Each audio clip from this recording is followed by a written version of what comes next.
Isso, essa é uma dedicação que não são todos que estão empenhados, né? A oração é uma coisa muito particular, muito profunda, muito intensa, exige da gente, exige no mínimo submissão, e a gente precisa então dedicar isso ao nosso Deus. E sem oração é impossível chegar à Canaã celestial. É impossível. A menos que aconteça na vida de uma pessoa que aceitou a Cristo de última hora, foi perdoado, lavado, purificado e entrou já para a fileira dos que vão ressuscitar. Do contrário, todo cristão precisa ter uma vida de oração.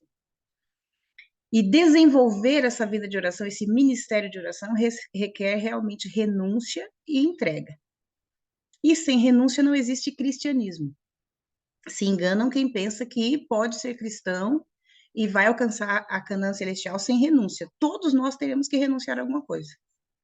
E isso já é muito importante que a gente já comece a fazer essa renúncia a partir de casa, a partir da família, com os nossos.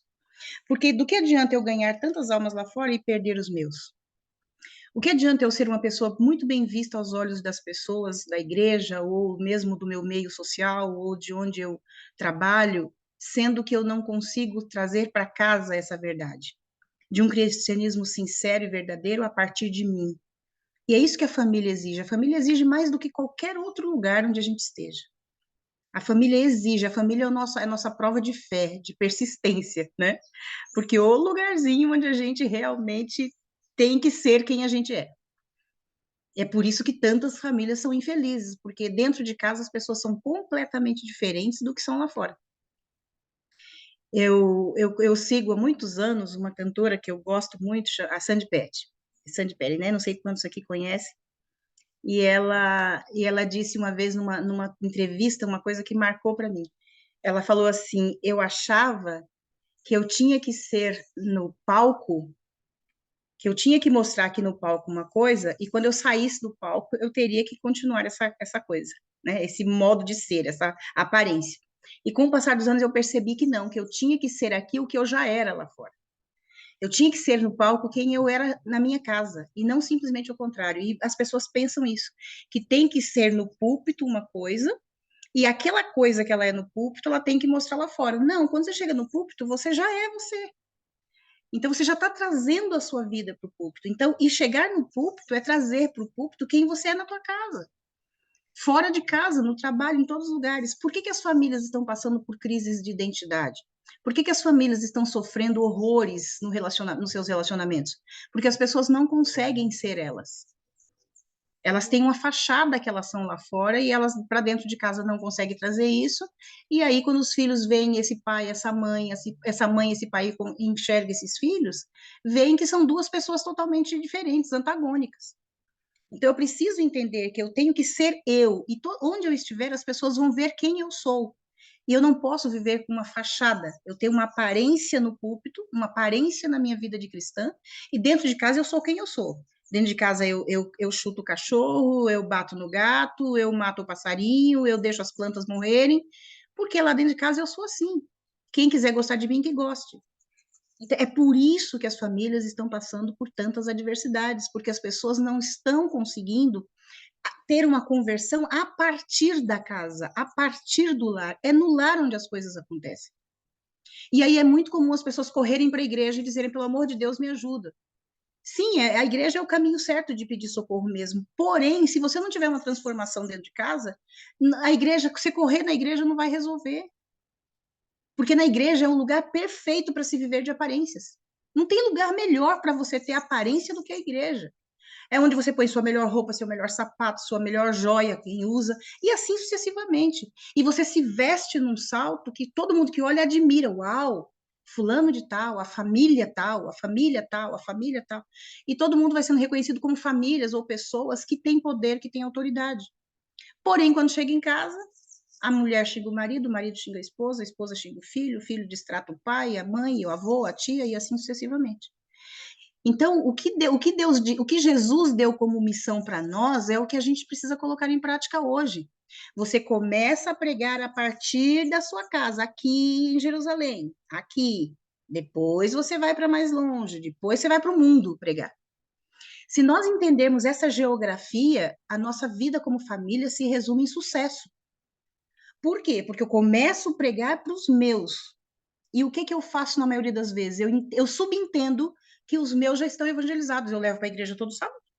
Se eu levo para a igreja todo sábado, eles já estão evangelizados. E não é verdade.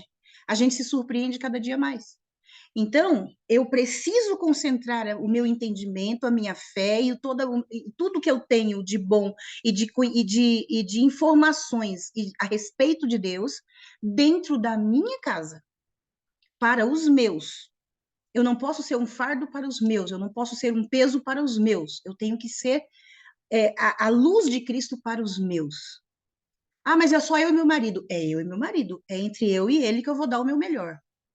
É entre eu e ele que eu olho nos olhos e consigo identificar as dores e consigo transmitir as minhas dores também. É com os meus filhos, é dentro da minha casa. Quando eu consigo isso, eu vou blindando a minha família. E quando eu vou blindando a minha família, ela está protegida dessas coisas todas que estão acontecendo aí fora. Até quando, Sueli, a gente tem esse poder? Até quando essas pessoas já são livres para tomarem suas próprias decisões? Quando elas são livres, se tornam livres para tomar suas próprias decisões, no caso dos filhos, aí agora você já não tem mais como controlar. Já saiu da sua abrangência, já diminuiu sobre essa pessoa. Então agora casou, foi embora, tem família, tem filhos, agora essa pessoa tem que fazer isso lá na casa dela. E o seu exemplo vai reverberar. Agora, quando você não consegue fazer isso, essas pessoas não te conhecem como cristãos. Quantas famílias não têm dentro de casa um ancião para si? Mas o pai é ancião há muitos anos na igreja. Quantas pessoas têm dentro de casa uma mãe e essa mãe não é missionária, mas ela é líder da ação missionária na igreja? Ela não é uma mulher que defenda um ministério dentro de casa, mas ela é líder do ministério da mulher lá na igreja. Vocês estão entendendo o que eu estou querendo dizer? Então, ou eu preciso primeiro ser essa pessoa dentro de casa, e aí quando eu subo no púlpito é natural. Isso daqui vai acontecer naturalmente na minha vida. Eu falo com espontaneidade para as pessoas do amor de Deus, porque eu vivo isso. Ah, Sueli, mas tem pessoas que são cristãos verdadeiros e a gente vê que são cristãos verdadeiros e a família está totalmente destruída. Gente, eu vou dizer uma coisa para vocês. E se vocês entenderem o conceito que eu estou passando, essas famílias não estão totalmente destruídas. Uma família que o pai e a mãe são pessoas que souberam educar os filhos nos caminhos do Senhor, essas famílias passam por provas, por dificuldades, e provações sempre teremos. Mas uma família cristã, em que os pais tomam o cuidado de serem tementes a Deus verdadeiramente dentro de casa, eles não estão totalmente perdidos. Na realidade, vocês nem ficam sabendo o que está se passando, porque a pessoa resolve dentro da casa dela. Ah, Sueli, você está querendo dizer que então que eu não devo falar de mim? Não, não é isso. O grupo de oração é outra coisa à parte. É uma coisa que a gente realmente busca, porque é um ministério de oração. É um trabalho que é feito aqui para salvar pessoas. E aqui é sim lugar de confessar os pecados uns aos outros, como a Bíblia ensina. Mas o que eu estou dizendo é, você vai ter toda uma base, uma estrutura para poder suportar os embates da vida. E quando você chega aqui, a sua postura é outra. Então, mas como que eu começo isso? E aí eu vou entrar rapidamente no tema que eu espero que dê tempo de falar. Eu quero falar aqui sobre o poder das palavras. O poder que a sua palavra tem. Você não calcula, não imagina. Você mãe, você pai que está aqui comigo, você avô que está aqui comigo. Você não tem noção do poder de uma palavra proferida por você. Por que não tem noção? E eu garanto que não tem noção. Porque se tivesse noção, as palavras seriam outras. As palavras que saíssem da sua boca seriam outras. Quando uma pessoa que tem autoridade fala, essa palavra já marcou de alguma forma. Eu vou tomar como exemplo aqui a Roseli, que é líder do grupo. Uma palavra que a Roseli fale, ela sendo líder do grupo, tem poder. E você vai dizer, puxa, mas foi a Roseli que falou. Então, se foi a Roseli que falou, então ela é líder, eu tenho ela como uma autoridade, então a palavra dela tem poder na minha vida. E Deus permitiu que fosse assim. É Deus quem nos dá autoridade para que a nossa palavra tenha poder. Esteja você onde estiver. Talvez o seu núcleo seja de 2 pessoas dentro da sua casa, mas a sua palavra tem autoridade. Talvez o seu núcleo seja apenas e tão somente o que essa irmã que orou acabou de falar. Há muitos anos eu entro nas casas para limpar. Parece que não tem autoridade, não é? Mas tem total autoridade. E o que ela fala nessas casas, como a pessoa que vai para organizar, tem poder. Então, eu não estou falando aqui de status, meus irmãos. Eu não estou falando aqui de posição. Não estou falando aqui de posição nem financeira, nem de status, nem acadêmico. Eu estou falando do poder da palavra que Deus te deu. Se você for líder de um time de futebol, de várzea, lá da não sei quanto do bairro, você é líder lá, sua palavra tem poder. Você está dentro da Casa Branca, dirigindo pessoas, abrindo situações, mostrando o poder político, sua palavra tem poder. E Deus te capacitou com essa palavra, você pode falar. Então, quando eu tenho autoridade, como eu estou usando a autoridade que Deus me deu? É essa a pergunta. Como eu uso essa autoridade? Então, veja bem, um pai e uma mãe, eles são autoridade dentro de casa. O seu filho vai ser sempre um pouco de você onde ele estiver. Não tem como ser diferente. Eu tenho 3 filhos e uma filha. Minha filha casou em novembro do ano passado. Agora, em novembro, dia 20, vai fazer um ano que ela se casou. E está morando em Portugal. E a minha filha, eu vejo o jeito dela falar. Às vezes eu vejo o jeito do marido dela brincar com a gente e falar: ah, se ele falou para mim, tá tudo certo. Quando eu vejo ele falando, eu vejo meu marido falando. E eu vejo ela tendo com o marido as atitudes que ela viu eu ter com o pai. E é impressionante, eu fico olhando assim, eu falo, meu Deus, o que que é isso? Isso é poder. Eu tô vendo, mãe, eu tô fazendo assim, assim, assim com a roupa. O que que você acha? Não lavava, né? Lavava pouquíssima roupa em casa. Agora ela tá cuidando da casa dela e ela pergunta, e ela, mãe, aquela massa daquele bolo. Então, eu fiz assim, assim, assim, mas o sabor não ficou igual ao seu. E aí a gente vê os filhos fazendo o quê? Replicando comportamentos que nós temos. Olha só a sua autoridade indo adiante. Olha a sua autoridade indo para outra geração. E quando a filha dela crescer, se um dia ela tiver o filho, eles vão fazer a mesma coisa. E é isso que Deus quer, que a nossa família tenha essa capacidade de passar de geração a geração aquilo que é de Deus, que é profundo de Deus, que é o poder da sua palavra, que é o poder do evangelho. Então a gente precisa tomar bastante cuidado então com o poder das nossas palavras. Então vamos lá. Nossa palavra tem poder? Tem. Deu para entender?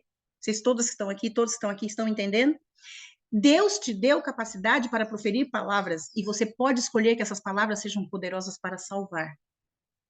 Então, quais são as palavras de uma mãe que quer espalhar esse poder?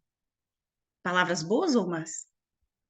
Quais são as palavras de um pai que quer que o filho seja um exemplo? Palavras boas ou más? Palavras de autoridade, palavras que farão com que esse jovem se torne um adulto capacitado, inteligente, sabe? Palavras da mãe que vai fazer com que essa filha seja um exemplo? Ou palavras de destruição? O que é muito comum nós ouvirmos hoje em dia? E aí eu tenho aqui várias passagens bíblicas que a gente não vai ter tempo, né? Mas Tiago fala o quê? O poder da vida e da morte está onde? Na língua. A língua simboliza o quê? A capacidade que eu tenho de verbalizar o que está na minha mente. Quando eu falo, eu verbalizei. Verbalizei o quê? O que eu já penso, o que eu já sou. Então, quando ele diz o poder da vida e da morte está na língua, é porque quando eu falo, eu só expresso o que eu já sinto. Eu só expresso o que eu creio. Então, como que uma mãe que quer o bem de um filho, ela fala para esse filho quando ele é pequeno, você é burro. Você não é igual ao filho do ancião, você não é igual ao filho do pastor, você não é igual ao filho da irmã fulana, você não é igual ao filho do irmão ciclano. Quantas pessoas fazem isso dentro de casa com os filhos em 2023? Sabe por que fazem? Porque são pessoas doentes. Doentes emocionalmente. E aí judiam dos filhos, judiam dos netos. Eu não estou falando de judiar fisicamente aqui. Estou falando da agressão verbal. Eu estou falando aqui das palavras que são faladas de maneira negativa, destrutiva, intensa, e que faz com que essa pessoa cresça com marcas profundas nas suas emoções. Isso quando já não traumatizou mesmo, e a pessoa dá um trabalho danado tratar de uma mente traumatizada. Vocês não têm noção. Então, mente traumatizada por palavras que ouviram, por agressões verbais e morais que sofreram a vida toda, pela simples ação de comparar. Você é isso, mas o seu irmão não, seu irmão é bom. Seu irmão passou na faculdade, seu irmão é isso, seu irmão é aquilo, e aí a coisa vai ficando cada dia pior. As palavras de uma mãe, de uma esposa para o marido. Quais são as palavras da esposa para o marido? Ah, meu marido não é o que eu sonhava, meu marido não é o que eu queria, meu marido é um desajuste. Qual a pessoa que vai viver bem ou que vai crescer e evoluir ouvindo todos os dias que ela não presta? Ou que ela não consegue, que ela nunca vai conseguir? Você nunca vai nos dar a casa que você sonha. Você nunca vai conseguir terminar a faculdade, você nunca vai fazer isso, você nunca. A pessoa está sempre colocada num patamar de infrutífero, de uma coisa que não vai dar certo. Maridos que desprezam as esposas. Estou cansado de ver maridos que desprezam as esposas. Olha o que a gente viu esses dias, uma pessoa tão famosa como a Ana Hickman, não sei quantos ficaram sabendo, mas infelizmente apanhou, foi agredida pelo marido por questão familiar. Então ele agride a ela vai parar na delegacia para dar uma queixa do marido. Olha só, o que está dentro de casa vazando para todo mundo saber de uma maneira negativa, destrutiva. Ela no patamar dela como atriz famosa, milionária, e os outros, cada um na sua classe, vai fazendo com que a sua família seja exposta por falta de cuidado interno, por falta do reconhecimento de quem nós somos. Então, a nossa autoridade como cristãos, como pais, como mães, precisam ser conhecidas através das nossas palavras. Então, a mulher que elogia o marido está desempregado, meu querido, eu sei que você vai conseguir trabalho. É questão de tempo, vamos nos apegar a Deus, vamos orar, tudo vai dar certo. A esposa e o marido que vivem algum tipo de desavença, algum tipo de problema, a mulher ser compreensiva, o marido ser compreensivo com a esposa. E falar palavras verdadeiras, falar aquilo que você sabe que Deus falaria. Ah, mas Sueli, ele não tem jeito, não. Aquilo ali é um caso perdido. Deixa eu dizer uma coisa para você. Não existe caso perdido para o nosso Salvador. Você está dizendo que o seu marido é um caso perdido. Você está dizendo que o seu relacionamento não vai dar mais certo. Só que Deus não está dizendo isso. Deus está dizendo: acredite no que você fala, profetize palavras de bênçãos. Cabe a você profetizar as bênçãos. Senhor, meu casamento está mal, mas eu creio que o meu marido vai estar comigo. Eu creio que estaremos na nova terra. E diga isso para o seu marido. O tempo está passando, meu querido, precisamos nos preparar para a volta de Jesus. E traga incentivo com as suas palavras, traga afeto, traga amor. É isso que vai fazer a diferença dentro do seu casamento e dentro do casamento de todos nós que estamos aqui. Porque se nós ouvirmos palavras de destruição, como você se sente? Como é o seu dia depois que você ouve palavras de destruição? É um dia maravilhoso? Não é. Você já começa esse dia mal, você atravessa esse dia mal, duvidando, questionando muitas vezes até do poder de Deus. Agora, se você levanta de manhã e você escuta, olha, eu acredito, hoje está lindo o dia, hoje está chuvoso, é bênção, hoje está escuro, mas não, isso não é problema. Depois da tempestade vem a bonança. Olha, hoje o sol tá de rachar, e aqui no Brasil tá mesmo, de rachar, vai dar 40 hoje. Aí você olha, o dia tá quente demais, assim como quente é o poder de Deus na nossa vida. Para toda situação tem que se cavar uma palavra boa. Você não arruma emprego há 5 meses, mas não tem problema. O que está faltando para você encontrar um novo emprego? Será que é um curso? Vamos fazer um curso então? Ai, mas tem pouco dinheiro, vamos juntar o que tem? Ah, tira aquele dinheiro que está guardado, se prepara melhor, meu bem. Porque se você fizer um curso a mais na sua área, isso vai te dar uma oportunidade melhor de trabalho. Querida, você não está bem, o que a gente pode fazer para que você melhore? Imaginem um lar com esse comportamento. Como que é esse lar? Um lar de derrota? Um lar de perdas? Um lar de desgosto? Um lar onde o marido pensa, poxa, agora eu vou ter que voltar para casa. Gente, o marido que pensa, agora eu tenho que voltar para casa, esse casamento já está arruinado. Porque depois de um dia de trabalho, tudo que o homem mais precisa querer é voltar para casa. E encontrar você, linda, maravilhosa, perfumada, e que passou o dia com Deus. Passar o dia com Deus não te impede de ser linda, maravilhosa, cheirosa. Você sabe que não. E aí, quando ele chega em casa, você vai demonstrar o que o Salvador fez por você. Talvez o dia dele tenha sido difícil e agora é a sua hora de ajudar. Marido, talvez a sua mulher tenha passado um dia muito mal. E o que você tem feito para ajudar, para contribuir, para levantar, para fazer essa mulher se sentir sempre maravilhosa? Então, queridos, a autoridade está em você. E é isso que eu quero te dizer nessa manhã. Deus já te deu autoridade. Como você está usando? Para que a sua família seja uma família vitoriosa, uma família que vença, uma família que ultrapasse barreiras difíceis, limites complicados e que vença tudo isso. Voltando ao princípio, tudo começa em mim. Não tem como eu exigir do outro. Eu vou exigir do outro. Sueli, o problema é o meu marido. Se o meu marido mudar, eu mudo. Vou deixar uma coisa aqui para vocês. As coisas só mudam quando eu mudo. E eu não tenho a capacidade de mudar o outro. Dê glória a Deus por isso. Eu não tenho capacidade de mudar o outro. Isso não é possível para mim. Deus não me deu essa permissão. Graças ao livre-arbítrio que ele concedeu a cada pessoa, eu só posso mudar a mim mesma. E isso já é o bastante. Porque quando eu consigo mudar a mim, quando eu consigo me transformar numa melhor versão de mim mesma, praticando amanhã o que eu não fazia ontem, mudando o amanhã, para que eu não repita os erros de hoje, quando eu consigo ter esse discernimento e eu aplico, eu já estou transformando o mundo. E quando eu mudo a mim, eu mudo o mundo. Um exemplo para nós muito claro de uma pessoa que mudou e mudou o mundo é o nosso querido apóstolo Paulo. Quem era ele antes e quem era ele depois. Ah, mas o Espírito Santo entrou, mas o Espírito Santo não age se você não permitir. Então vamos permitir? Vamos rogar a Deus que nos dê o poder de conscientização para a mudança necessária para que a minha família seja uma bênção a partir de mim. Os outros são os outros. Meu marido é o outro, meus filhos são outros, mas eu sou eu. E a minha vida, Deus me deu com capacidade para que depois ele me cobre isso. Sim, porque vai chegar o dia da cobrança. Sueli, o que você fez com a vida que eu te dei? Aí é minha hora de dizer, Senhor, eu fiz dessa e dessa forma. E Jesus vai me aprovar. Então vamos lá? Que Deus realmente nos ajude. Cada uma das nossas famílias precisam de pessoas que usem a autoridade que tem, dada por Deus, para poder amanhã não se arrepender do que foi feito hoje. Que Deus nos ajude, é o meu desejo, é a minha oração. Vamos orar agora?